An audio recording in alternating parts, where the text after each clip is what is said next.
தாய் தமிழ் உறவுகளுக்கு வணக்கம். செல்வ பெருந்தகைக்கு பதவி வழங்குகிறார் ஜோசப் விஜய். செல்வ பெருந்தகைக்கு பதவி வழங்குகிறார் ஜோசப் விஜய் என்ற தலைப்பில் இந்த காணொலியை காண்கிறோம். 2026 தமிழக சட்டசபை தேர்தல். தமிழக வெற்றி கழகத்துடன் கூட்டணி அமைக்க காங்கிரஸ் முயற்சித்தது. காங்கிரஸ் விரும்பியது. காங்கிரஸ் தொண்டர்களும் விரும்பினார்கள். ஆனால் செல்வ பெருந்தகை தமிழ்நாடு காங்கிரஸ் கட்சி தலைவர் செல்வ பெருந்தகை திமுக ஆதரவாளராக இருந்ததால் அவர் காங்கிரஸ் கட்சிக்கு அழுத்தம் கொடுத்த காரணத்தினால் தாவேகாவுடன் கூட்டணி அமைக்காமல் திமுகவுடன் கூட்டணி அமைத்து மண்ணை கவ்வியது காங்கிரஸ்.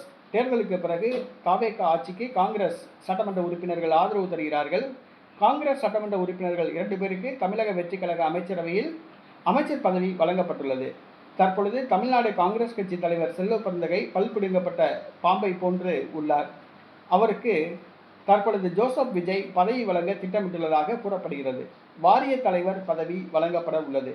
தமிழ்நாடு காங்கிரஸ் கட்சி தலைவர் செல்வ பெருந்தகை அவருக்கு வாரிய தலைவர் பதவி வழங்கப்பட உள்ளது.